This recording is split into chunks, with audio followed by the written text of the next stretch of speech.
dipersembahkan oleh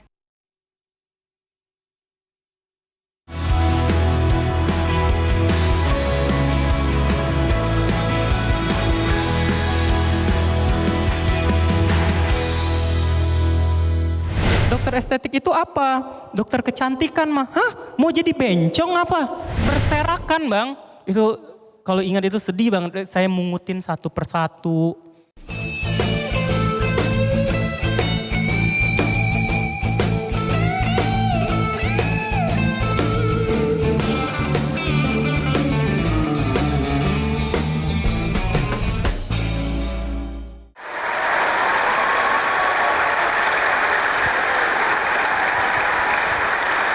Kita muda, luar biasa. Kita berikan aplaus untuk kita semua ya. Senang sekali bisa berada di UNAS, ya, salah satu perguruan tinggi tertua di Indonesia. Jadi UNAS ini menjadi bagian dari sejarah pergerakan pendidikan di negeri kita tercinta. Dan hari ini teman-teman, adik-adikku tercinta, aku ingin mengajak teman-teman untuk kembali merenung. Bahwa dimanapun kita belajar, dimanapun kita menggali ilmu dalam pendidikan, akhirnya yang menentukan adalah diri kita sendiri. Banyak anak muda yang merasa kalau kita kuliah di satu perguruan tinggi yang terkenal, ya, dengan reputasinya dan fasilitasnya, kemudian otomatis bisa sukses. Ternyata tidak. Kembali kepada diri kita masing-masing. Komitmen kita pada diri kita untuk bisa mewujudkan mimpi, mewujudkan cita-cita kita. Nah, inilah pesan moral yang aku ingin bagikan kepada teman-teman hari ini dan siapapun yang menonton Kick Andy Goes to Campus hari ini. Karena tamu kita istimewa sekali. Perjalanan hidupnya juga bisa jadi pembelajaran. Dan hari ini kita juga bersama tamu-tamu istimewa kita. Kita berikan aplaus untuk Nikita Mirzani.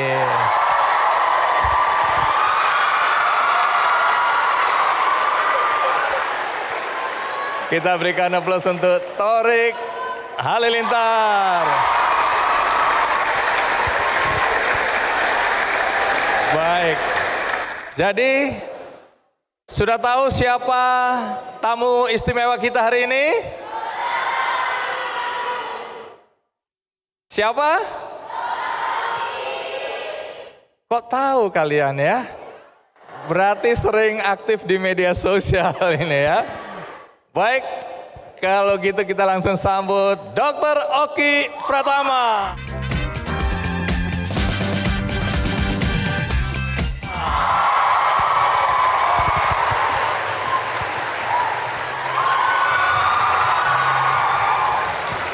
Iya, Dr. Oki, terima kasih. Silakan disapa teman-teman ini. Assalamualaikum warahmatullahi wabarakatuh.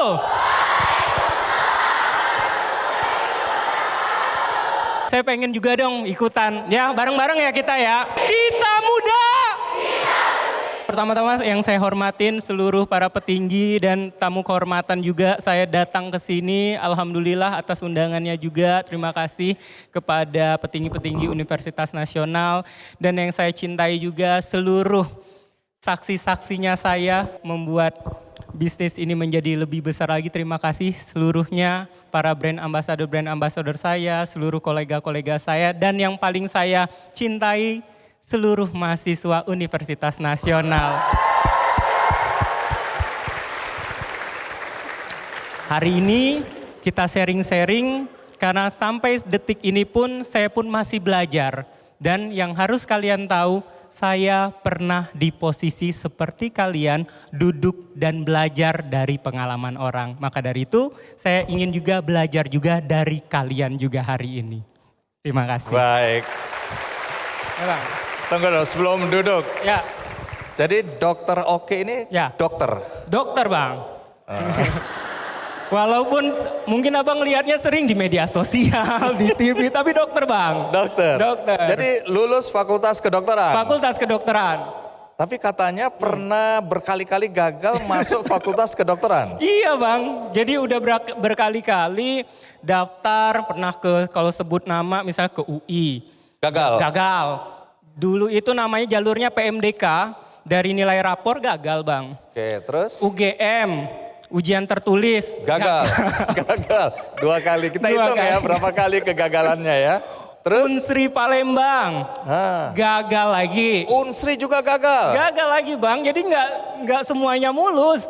Berikutnya Universitas Andalas Padang, gagal lagi. 4 kali gagal? Gagal.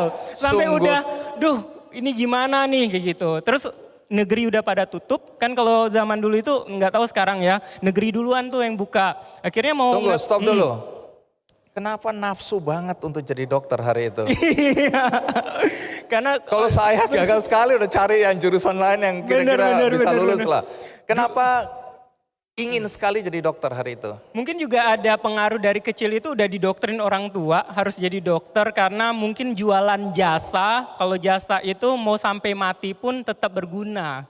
Oke, gitu. Pemikiran begitu ya? Pemikiran begitu. Jadi ini pengaruh orang tua ada Ada nih? pengaruh orang tua. Orang tua dokter? Orang tua enggak dokter. Tapi maksa anaknya jadi Semua dokter? anaknya jadi dokter.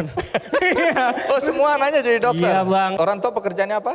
Papa pensiunan PNS, mama ibu rumah tangga. Akhirnya kuliahnya di fakultas kedokteran mana? Ini sudah selesai, 4 kali gagal ini? 4 kali gagal, yang keterima itu selalu jadi yang jurusan kedua yang keambil bang. Oh jadi dokter nggak diterima tapi banyak jurusan keduanya Jurusan diterima? keduanya selalu keterima, teknik. Teknik? Ada Kenapa nggak yang ambil? teknik sipil, teknik pertambangan, tapi nggak mau ambil karena emang benci fisika bang. Hati-hati ada anak-anak fisika di sini. Iya, kelihatan dari wajahnya mereka memang susah. Benar. Oke, jadi Akhirnya keterima di universitas swasta, Universitas Baitur Rahma di Padang. ada fakultas kedokteran di situ. Benar. Oke, jadi hari ini perguruan tinggi Anda ini, universitas Anda harusnya bangga karena ada salah satu alumnusnya yang sukses ya. Kita berikan tepuk tangan juga. Jadi sekali lagi ini menunjukkan ya, dimanapun kita belajar, ketika kita bersungguh-sungguh dan kita menambah ilmu dari berbagai sumber, kita bisa sukses ya. Saya setuju itu. Walaupun saya lulusan swasta mungkin tidak dikenal nasional, tapi saya harus menasionalkan diri saya dan universitas saya. Setuju. Baik, silakan duduk dok. Menarik ya. Jadi ini sebenarnya pesan moral yang juga ingin disampaikan. Akhirnya kembali kepada diri kita sendiri. Benar, Bang. Seberapa besar kita punya daya juang. Benar. Seberapa besar kita ingin mewujudkan cita-cita atau mimpi kita ya. Tidak ada sukses yang sambil rebahan ya. Benar Bang, benar. Baik, jadi bisa cerita awal mula ketika orang tua waktu itu menginginkan anaknya jadi dokter. Ini berapa bersaudara, Dokter Rocky? 3 bersaudara. Tiga-tiganya dokter? Tiga-tiganya dokter. Hari itu Dokter Rocky nggak merasa bahwa itu dipaksakan dan merasa tertekan? Tidak, malah saya enjoy dan selalu dari kecil sampai menentukan cita-cita. Kalau selalu ditanya mau jadi apa, saya selalu mengatakan saya pengen menjadi dokter. Oke, jadi tidak ada tekanan, tidak ada paksaan dan tidak ada penderitaan selama kuliah. Benar. Memang itu yang juga diinginkan. Memang, karena juga dari kecil pun saya merasa dokter itu adalah orang pintar. Jadi ada kayak kebanggaan aja. Teman-teman, yang menarik ini, sejak kecil sebenarnya Dokter Oki termasuk anak cerdas dengan IQ di atas rata-rata. Alhamdulillah. Dan ikut kelas akselerasi waktu SMP. Benar. Tapi yang saya ingin tanyakan, peluang itu kan ada waktu lulus SMA, kan ditawari juga untuk kelas akselerasi. Dan semua anak-anak dimanapun juga dan orang tua bangga sekali kalau anaknya terpilih untuk masuk kelas akselerasi. Benar Bang. Artinya mempersingkat juga ya. Dokter Oki saya dengar 2 tahun SMP-nya. Benar. Tapi kenapa di SMA tidak mau lagi untuk ikut kelas akselerasi? Iya, kalau kita ngomong dari awal saya itu memang benar-benar orangnya akademik sekali. Dari SD itu saya selalu ranking 1 terus Bang. Dari kelas 1 sampai kelas 6. SMP saya masuk akselerasi dengan IQ di atas rata-rata. Jadi SMP itu saya akselerasi 2 tahun. Lalu SMA itu tadi Bang ditawarin lagi, tapi kenapa saya nggak mau? Karena saya merasa ketika SMP itu kalian harus tahu, Saya itu harus datang sekolah, harus sampai sekolah jam 5 subuh dan pulang jam 5 sore, hari Minggu tetap sekolah. Ketika orang libur, saya tetap sekolah. Ketika orang libur 1 bulan, kami sekolah dan kami ada waktu libur sendiri palingan cuma 1 minggu. Saya merasa kehilangan masa-masa kecil saya, masa muda saya di waktu SMP. Dan saya kalau kita kan dulu kalau sekolah pasti ada teman seangkatan. Nah saya nggak merasakan ada teman seangkatan di SMP saya. Jadi teman saya itu cuma 21 orang Bang. Karena kami itu satu kelas cuma 21 orang. Lalu di SMA saya mau ditawarin lagi untuk kelas akselerasi lagi. Saya nggak mau karena kata orang masa-masa SMA adalah masa-masa yang paling indah. Akhirnya saya nggak mau Bang masuk akselerasi lagi di SMA. Tapi alhamdulillah juga saya menjadi peringkat 1 terus juga di SMA gitu Bang. Jadi saya nggak mau kehilangan masa-masa indah saya di SMA gitu Bang. Tapi kenapa waktu daftar di FK kok 4 kali gagal? Dan yang menarik, nah ini orang tua dengan caranya ya memacu semangat anaknya, mempertanyakan. Dia bilang, Oki, ini bapakmu yang bilang kan, Oki, kamu katanya jenius, kamu katanya anak pinter, kamu ranking terus.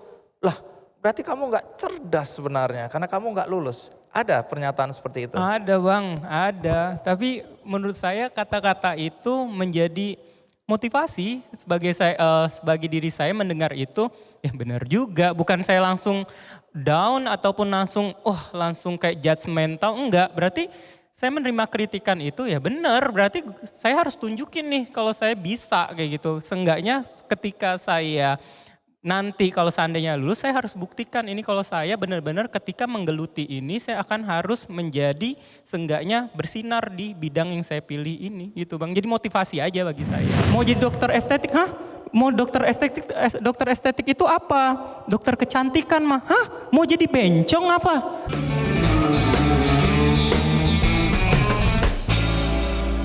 Dipersembahkan oleh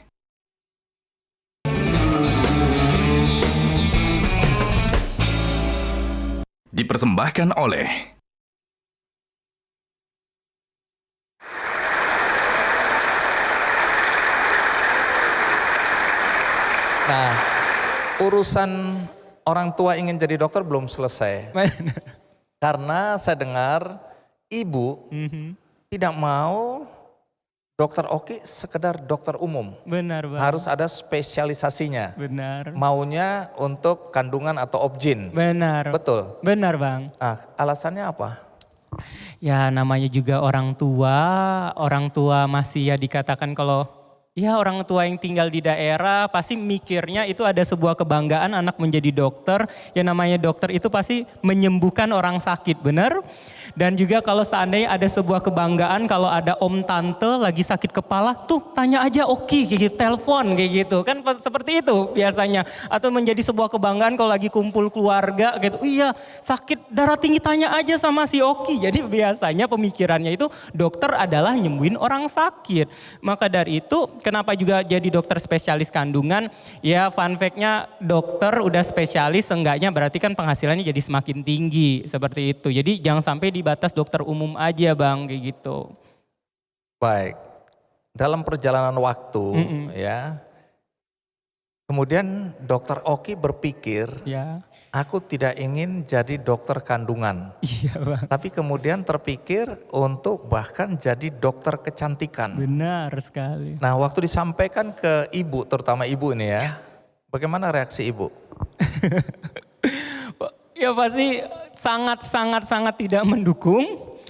Sampai dia juga bilang, oh iya nanti waktu itu saya lagi mencari-cari penghasilan tuh Bang. Terus dia bilang, ya nanti duitnya simpen ya untuk kan mau ambil spesialis kandungan. Terus saya bilang, enggak mah, Oki mau jadi dokter estetik. Hah? Dokter estetik? Pakai bahasa Jambi tuh Bang, dokter estetik tuh apa? Dokter kecantikan mah. Hah? Kaget. Kaget, dokter kecantikan, ini anaknya cowok. Mau jadi dokter kecantikan, namanya ibu-ibu tinggal di daerah di Jambi, anaknya ngomong dokter kecantikan. Bahkan sampai ada statement bang, mau jadi dokter estetik, hah? Mau dokter estetik itu apa? Dokter kecantikan mah, hah? Mau jadi bencong apa? Seperti itu. Enggak setuju. Sampai segitunya. Benar. Nah pertanyaannya sekarang, tuduhan itu benar atau tidak? Enggak bang. Tunggu. Jadi dokter Oki menikah atau tidak? Alhamdulillah sudah menikah bang. Punya anak? Punya anak, alhamdulillah. Aman. Kita berikan aplaus dulu. Wih keren banget ya. Anak umur berapa sekarang ini? 4 bulan. Ketemu istri di mana?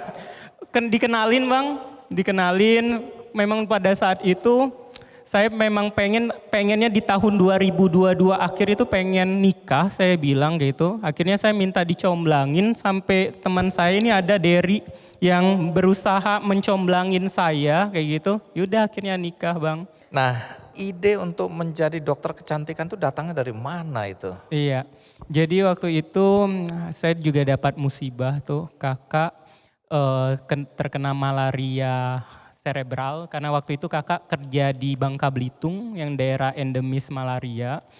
Terus kakak itu sekarat. Kalau ingat ini saya sedih. Ini kakak perempuan ya? Kakak perempuan saya. Terus kakak bilang ke saya, itu dalam keadaan kayak mau kritis. Alhamdulillah kalau keadaan sekarang udah fine aja. Dulu dia bilang kayak gini, Ki, waktu itu dia masih mikirnya saya mau ambil spesialis kandungan. Ki, Ayu punya duit segini. Harta Ayu ada segini. Gunain duitnya untuk Oki ambil spesialis ya dek, kata dia kayak gitu. Terus waktu itu saya juga penggiat media sosial walaupun belum terlalu tinggi-tinggi banget. Kakak bilang, Ki buat apa kalau media sosialnya itu cuman hanya untuk dipuji-puji orang tapi tidak menjadi berkah untuk orang lain. Coba pikirkan kalau seandainya coba media sosialnya bisa menghasilkan uang. Maka dari itu saya mikir dari situ, oh berarti harapan orang tua saya, karena saya pikir apa kakak saya ini bisa selamat ya kayak gitu. Berarti harapan ada di pundak saya nih kayak gitu. Akhirnya saya berpikir apa yang bisa saya gunakan dari media sosial saya untuk menghasilkan sesuatu. Akhirnya itu dia. Itu waktu itu saya lagi internship, namanya internship itu kayak kita pengabdian di daerah. Saya tinggal di Bangkalan, Madura. Akhirnya saya itu memutar otak, akhirnya saya pergi ke Pasar Pengampon bang, Pasar Pengampon Surabaya. Ini semua juga jalan Allah ya yang mengatur semuanya. Saya membeli pinset komedo yang gak penting kalau ditanya orang, hah jualan pinset komedo? Oh beli untuk dijual, dagang ini. Untuk dijual lagi bang. Saya dari zaman dulu pun tipe orang yang tidak mau nyusahin orang tua bang. Walaupun orang tua saya berkecukupan, tapi saya tidak mau menyusahkan orang tua demi gaya hidup saya. Misalnya contoh waktu dari zaman kuliah, zaman dulu booming-boomingnya BlackBerry. Saya nggak mau minta orang tua saya untuk membeli BlackBerry. Saya nabung dengan duit bulanan saya yang pas-pasan. Caranya bagaimana? Itu saya hampir jarang sekali makan ngafe-ngafe, makan di luar. Saya masak sendiri bang, itulah jawabannya kenapa saya sekarang bisa masak. Karena dari zaman kuliah pun saya berusaha untuk menekan pengeluaran saya dengan masak sendiri. Ke pasar, orang biasanya potong ayam potong 6 atau 8, saya potong berapa belas kecil-kecil supaya bisa dibagi sehari makan 3 kali ungkep kayak gitu. Udah biasa bang. Terus juga dari zaman kuliah, koas, saya itu keliling-keliling bang ke rumah sakit jualan sabun-sabun batangan, body lotion. Jualan bang pakai tas ransel. Saya nggak ada malu bang karena saya pikir yang saya jualin halal, maksudnya ini pekerjaan halal. Saya pakai tas ransel isinya itu produk-produk kayak sales bang, muter-muterin untuk jualan demi untuk isi bensin, untuk biaya makan, apalagi kalau zaman koas itu kan pengeluaran besar bang kayak gitu. Jadi ketika tadi saya menjual pinset komedo karena sudah terbiasa jualan-jualan kayak gitu, saya nggak malu bang untuk berjualan seperti itu. Baik, jadi ini kuliah bahkan koas itu ya, sambil jualan, sambil bisnis. Benar. Jadi dari situ dimulai sebenarnya ya. Benar. Nah kemudian terpikirkan, kalau gitu aku lebih baik jadi dokter kecantikan aja. Karena melihat mungkin peluang bisnisnya ada. Atau bagaimana? Akhirnya ketika saya mau jadi, saya ini menentukan seperti apa, akhirnya memang ada kenalan abang dari teman saya sesama internship, dia yang mengusulkan untuk yuk jadi dokter estetik aja. Dokter estetik tuh seperti apa, dia jelasin A, I, U, E, O sama, oh gitu ya, tapi saya masih belum tahu nih bang, kayak gitu. Iya nanti saya kenalin nih dengan vendor-vendor A, vendor B, kayak gitu. Ketika uang yang dari jualan Pinset Komedo itu bang, itu pendapatan sebulannya bersihnya besar sekali. Itu yang cerita yang akhirnya telepon mama, Oki mau jadi dokter estetik. Mau jadi bencong apa, dia bilang kayak gitu. Simpen duitnya ya nak, mau jadi dokter spesialis kandungan. Enggak mah, udah dia matiin telepon gitu. Bulan depannya penurunan pasti bang, pasti orang ikut-ikutan mau jualan seperti itu. Akhirnya saya hubungin, saya pergi lagi ke Pasar Pengampon Surabaya. Ini kalau cerita ini saya selalu miris dan selalu menitikan air mata karena ini salah satu sejarah hidup saya ingat sekali. Saya dari Madura lewatin jembatan Suramadu mau ke Surabaya. Kan kita di jembatan Suramadu tuh nggak boleh berhenti bang. Saya pakai motor. Itu ketika bawa motor hujan tiba-tiba lebat selebat-lebatnya bang. Itu saya basah kuyup sekuyup-kuyupnya. Tiba-tiba seperempatnya Suramadu tuh terik banget lagi. Berubah. Selesai Suramadu itu udah mulai kering bang. Pas nyampe Surabaya itu kering kerontang, baju dari basah kuyup sekuyup-kuyupnya jadi kering kerontang. Udah beli-beli barang di Pasar Pengampon untuk saya jualin lagi. Diikat tuh bang, pakai kardus, diikat pakai talinya cuman tali rapia yang plastik itu diikat nggak terlalu kuat. Pulang jembatan Suramadu itu kan banyak polisi tidurnya. Jadi ketika lihat polisi tidur tuh goyang-goyang, tek, tali rapianya tuh udah mulai goyang-goyang. Pas sudah lewat jembatan Suramadunya, pas sudah ini jatuh buyar bang semua dagangan saya bang. Hancur. Jatuh. Hancur tuh tidak, tapi berserakan bang. Itu kalau ingat itu sedih banget. Saya mungutin satu persatu. Saya melewati fase itu loh bang. Bukan yang serta-merta saya dimodalin orang tua. Nih jadi dokter estetik. Nih buka klinik kecantikan. Enggak, sepeser pun nih ada adik saya. Tidak ada orang tua saya memberikan uang ke saya untuk memulai bisnis ini. Saya memang menggunakan uang saya bang kayak gitu. Saya mungutin satu persatu. Itu nangis loh bang saya. Cerita ini orang tua nggak tahu waktu itu ya? Waktu itu tidak tahu. Oh jangan.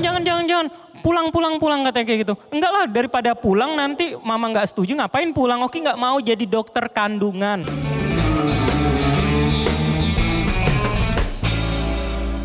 Dipersembahkan oleh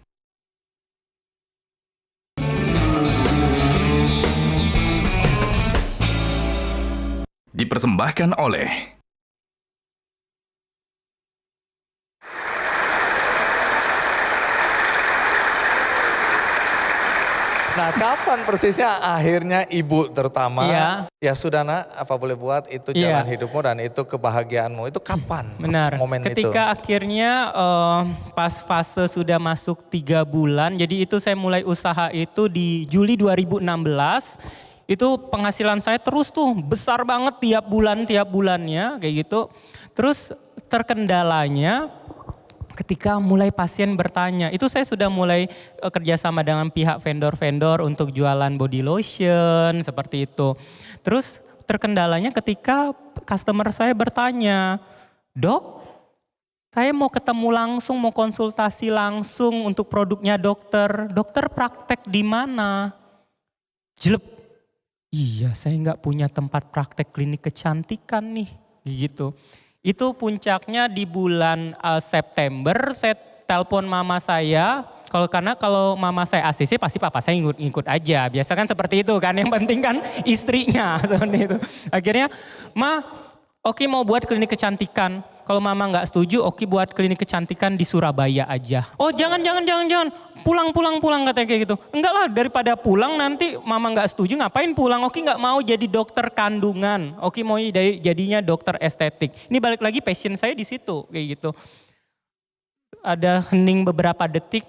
Oke, ini memang udah dipikirkan katanya kayak gitu. Iya, Oki pikirkan dan Oki udah gelutin. Ini terbukti kan beberapa bulan ini Oki udah mendapatkan uang yang sangat besar sekali dari ini yang Oki gelutin. Oke, mama setuju karena dia tidak tahu saya tuh belum pernah bekerja di klinik kecantikan orang lain dulu itu. Kecuali ada orang kan buat klinik kecantikan udah kerja dulu dapat pengalaman baru dia berani. Itu saya belum ada sama sekali. Jadi maka dari itu pulang dulu ke Jambi biar mama papa untuk memantau usaha Oki. Akhirnya itu dia balik ke Jambi Bang. Gitu. Jadi klinik pertama Bening sini ya? Ya. Itu ada di Jambi? Di Jambi. Dimulai dari Jambi? Dimulai dari Jakarta atau kota besar lainnya? Tidak, dimulai dari Jambi. Saya anak daerah Bang. Pantesan bukunya berjudul Cahaya Bening dari Jambi. Ya. Dan saya bangga menjadi orang Jambi. Bangga jadi orang Jambi. Bangga menjadi orang Jambi. Baik, ini menarik ini ya. Nah, tentu banyak yang bertanya juga. Iya. Dokter kecantikan, estetika, kan harus ada ilmunya juga. Benar bukan Bang. dokter umum. Benar Bang. Dari mana dapatnya itu? Iya. Akhirnya saya ambil kayak short course Bang. Short course, seminar kayak gitu. Ada pelatihan-pelatihan juga. Ada pelatihan di kelas Asia, di Eropa. Ambil juga untuk titel tambahan, untuk short course-nya. Terus juga saya ambil kayak sertifikat juga, sertifikasi di Indonesia ini. Beberapa SKP seperti itu. Dan saya selalu update terus tuh Bang. Jadi selama sebelum buka klinik kecantikan di Maret 2017, jadi saya ada fase 6 bulan itu untuk ambil sertifikasi Bang. Akhirnya itu saya jadi makin pede nih untuk buat klinik kecantikan kayak gitu Bang. Baik, lalu kalau ada yang bertanya nih teman-teman di sini, lalu kita kan lihat ya di pasar, di market, di masyarakat kan banyak sekali produk-produk kecantikan ya. Klinik-klinik kecantikan. Benar. Ada yang dulu terkenal, sekarang hilang. Benar Bang. Kemudian tumbuh lagi yang baru. Lalu apa yang membuat produk-produk dari Bening sini saat ini menjadi salah satu yang hit ya di market, ada di pasar. Yang disukai banyak sekali masyarakat. Itu apa yang membuat Bening sini sukses? Iya, kalau pertanyaan tadi, apapun usaha kita yang akan kita tekuni, apa yang kita buat itu yang penting adanya diferensiasi. Kenapa orang harus memilih kita? Kalau seandainya orang banyak nih jualan risol, tapi kenapa harus memilih risolnya kita? Harus ada pembedanya. Nah, kalau tadi pertanyaan seperti tadi, apa yang membedakan Bening dengan yang lain? Kami waktu itu hadir untuk langsung mengambil plot untuk sebagai klinik kecantikan dengan laser center terlengkap se-Indonesia. Walaupun saya di daerah waktu itu klinik saya ketika buka langsung saya plot dengan laser-laser yang berbagai macam jenis Bang. Dan kalau ditanya uangnya dari mana Dok? Seperti itu. Alhamdulillah pada saat itu saya dapat cicilan tanpa bunga dari vendornya. Jadi saya bisa bayar cicilan 24 bulan Bang. Cicilan 24 bulan tanpa bunga. Jadi saya pikir oh bisa berarti saya nanti cicilannya nanti dari penghasilan. Jadi penghasilan dan juga saya juga tahu sustain jualan online saya tadi yang sebelumnya ada jual body lotion, jual ini, jual itu masih berjalan Bang. Jadi saya pikirnya pada saat itu kalau amit-amit klinik saya nggak langsung booming ataupun nggak langsung rame pasiennya, seenggaknya ada tertutupin dari penghasilan pasif income-nya saya itu Bang, kayak gitu. Terus kalau dari produknya, waktu di tahun 2017 awal itu, persaingan skincare itu banyak sekali ya kayak gitu, tapi nggak sebanyak sekarang. Tapi lawannya itu masih dengan krim-krim yang non BPOM Bang. Dengan saya hadir, krim saya sudah ber-BPOM itu. Kedua, ownernya jelas, dokter. Sedangkan pesaingnya kami pada saat itu nggak jelas ini krimnya siapa yang punya. Apa ada kandungan merkurinya atau tidak? Benar. Artinya ini produk yang aman. Aman, karena ownernya jelas, dokter pula. Itu yang membuat orang trust sampai sekarang. Baik, jadi ini segmentasi awalnya ditujukan untuk segmen apa? Menengah atas, menengah atau laki perempuan? Menengah ke bawah. Oh, menengah bawah Menengah justru. ke bawah kayak gitu. Oke. Karena saya pengen untuk semua kalangan itu bisa dapat merasakan perawatan kecantikan seperti itu. Karena balik lagi marketing, menurut saya marketing yang terbaik itu marketing dari mulut ke mulut. Karena kalau seandainya kelas BC yang akan merasakan treatment ini ataupun kualitas produknya saya, otomatis dia akan cerita nih ke orang, ih aku pakai ini loh, kamu mending pakai ini deh. Aku ke klinik ini loh, kamu pindah deh kayak gitu. Saya ambil kelas BC. Nah, sekarang berapa klinik yang 74 cabang per hari 74? ini. 74 cabang, no franchise. Dimulai dari 1 di Jambi. Benar. Sekarang ada 74 di mana saja? Seluruh Indonesia. Dan itu no franchise, no investor, no profit sharing, semuanya milik saya.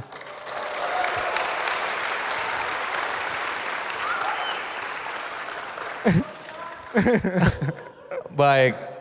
Nah, sekarang boleh nggak mahasiswa bertanya? Boleh Bang. Baik, Diva Fatiha Sari dari Fakultas Ilmu Komunikasi. Mana Diva? Diva, silakan naik Diva. Ya. Halo Dokter Oki, aku mau nanya dong, tadi kan Dokter Oki kan sempat cerita kalau Ibu Dokter Oki tuh nggak suka kalau misalkan Dokter Oki terjun ke Estetik. skincare Ya, gitu. Karena kan Ibu Dokter Oki sendiri pengennya Dokter Oki tuh jadi dokter spesialis ginekolog atau Iya, spesialis. Iya. Sekarang gimana sih sikap Ibu setelah Dokter Oki sukses sebagai pengusaha skincare saat ini? Iya. Bagus sekali nih pertanyaannya. Mungkin apapun itu, mungkin kalian punya hal yang sama nih di kehidupan kalian sekarang.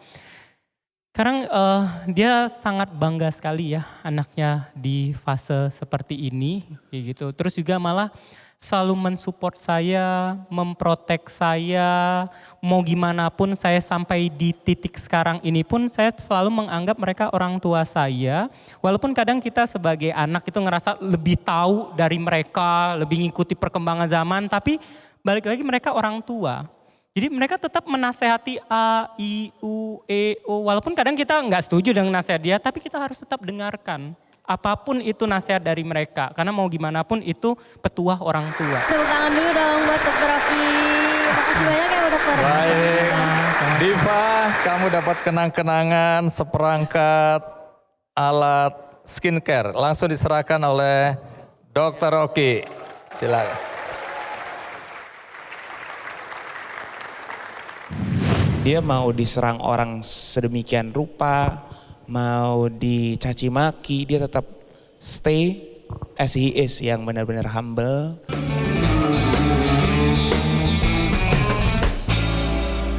Dipersembahkan oleh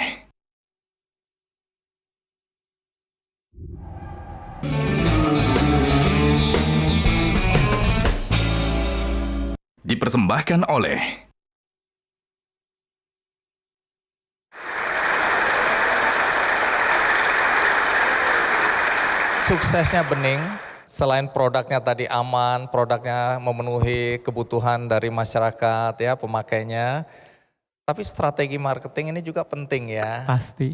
Karena ada sejumlah influencer ya, sejumlah selebriti yang percaya pada produk ini dan kemudian ikut mendorong atau membantu bagaimana agar Bening sini tampil lebih ke permukaan. Benar. Bersaing dengan produk-produk lain yang ada. Dan jadi skala nasional. Iya, ada seorang content creators yang juga lokal influencer ya. Ya.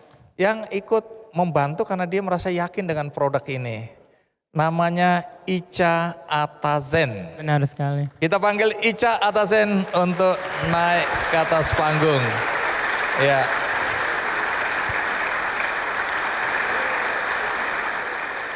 Nah, bagaimana awalnya Ica merasa bahwa produk Benings ini memang produk yang berkualitas dan kemudian Ica merasa tergerak untuk ya mau dibilang apa, memperkenalkan kepada followers Ica waktu itu. Bagaimana ceritanya? Ceritanya ini agak panjang, tapi disingkat ya. Gak apa-apa, kami 2 hari 2 malam di sini siap ya. Karena waktu bening klinik Palembang ini bening yang kedua. Di bulan Juli. Nah kebetulan pas grand opening saya itu belanja di toko sebelah klinik. Nah kebetulan juga pas saya lihat nih ini klinik baru. Dokter Oki turun dari mobil. Nah ini bening, ini dokternya, dan emang bening. Jadi saya kan emak-emak yang pikirannya gampang-gampang aja. Seorang dokter klinik kecantikan yang jual skincare, dia harus bisa menyelesaikan atau masalah kulit dia sendiri. Baru dia memperbaiki kulit-kulit pasiennya dan orang lain. Dan terbukti dokter Oki memang ya begini, bening sesuai namanya. Jadi sejak itu buka 20 hari kalau nggak salah ya, 20 hari ya dok ya. Saya datang konsultasi langsung sama dokter Oki dan cocok krimnya, orangnya juga baik. Ya udah sampai sekarang. Dari tahun 2018 ya dok ya. Benar.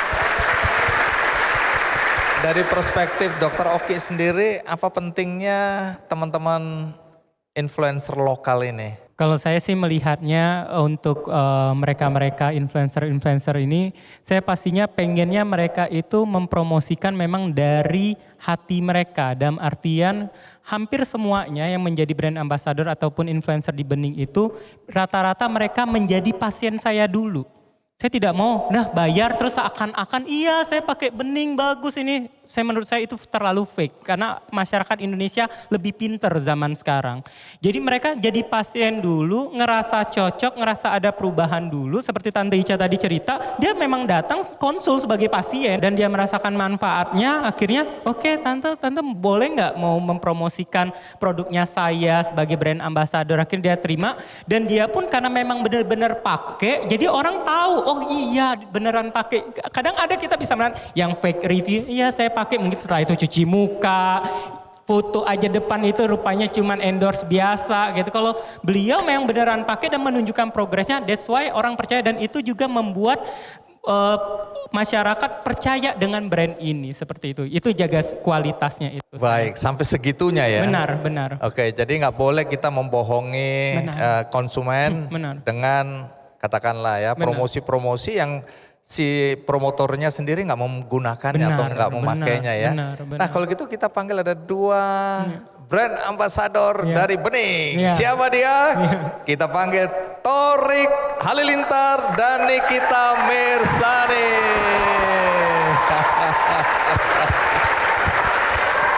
Ya. Silakan Thorik, makasih ya udah datang ke kampus UNAS. Nikita Mirzani. Nah kalau Thorik kenapa mau ikut menjadi brand ambassador dari produk Bening sini? Kalau aku sih itu udah jadi pelanggan Bening waktu itu satu tahun lebih, 1,5 tahun.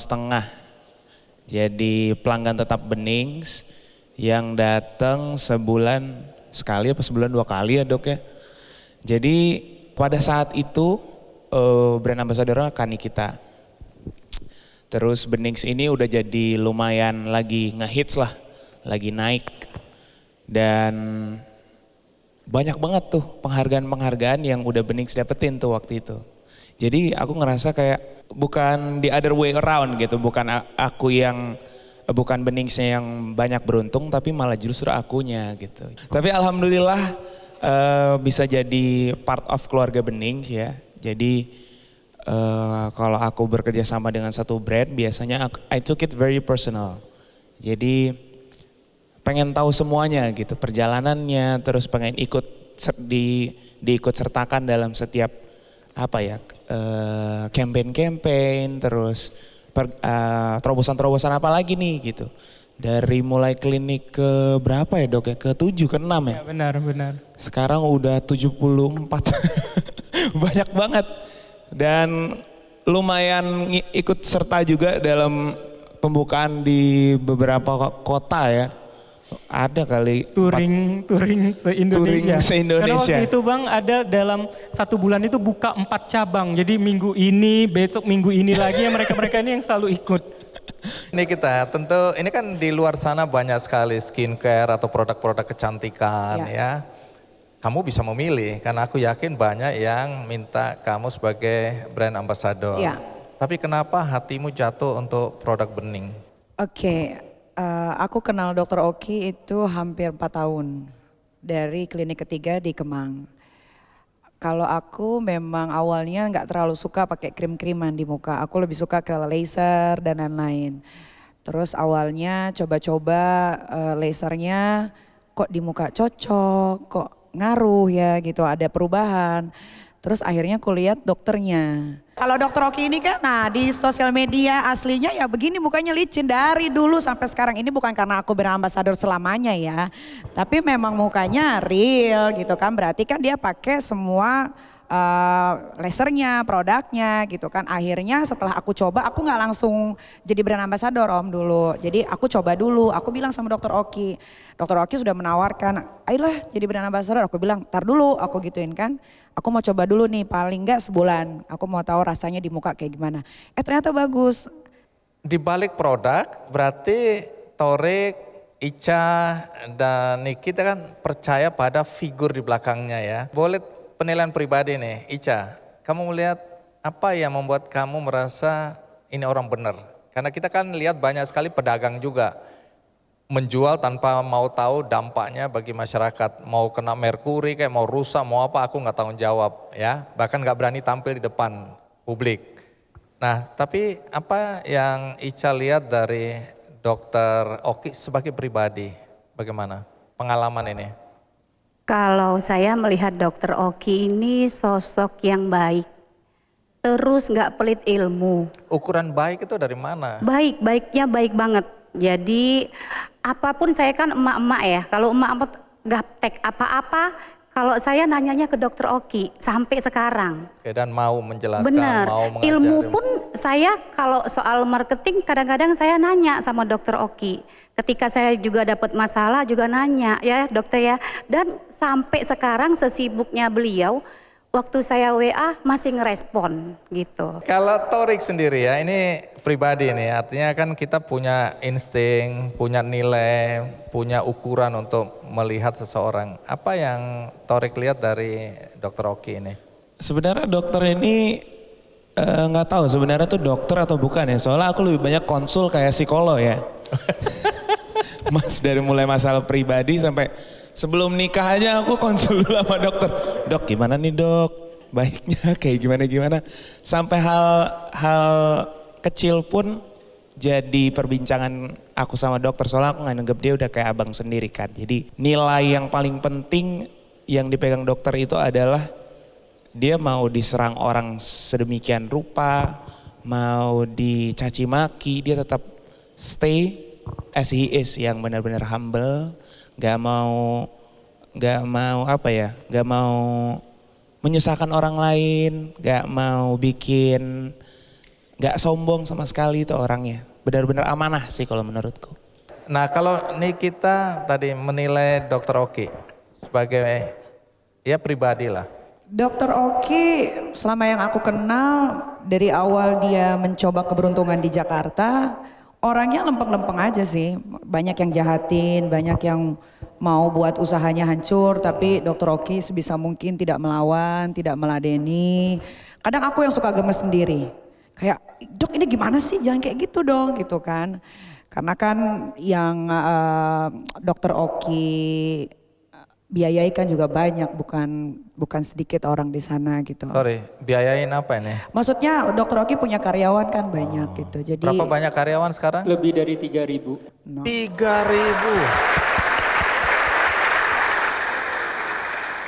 tapi aku amazed sama Dokter Oki, beda sama dokter-dokter di luar sana. Misalkan kalau dikritik, melawan apa segala macam. Kalau Dokter Oki itu enggak sama sekali. Dan dia memang cinta damai. Even though dia tahu orang yang jahat sekali sama dia ada di depan mukanya, tapi sebisa mungkin kayak ya sudah gitu.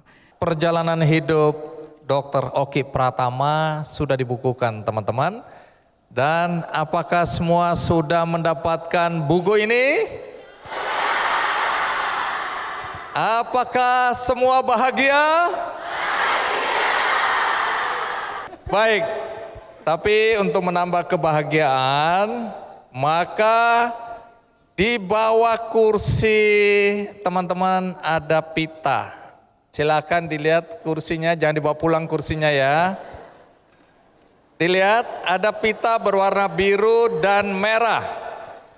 Ya, Bapak dosen pimpinan juga silakan dilihat, siapa tahu beruntung. Ya.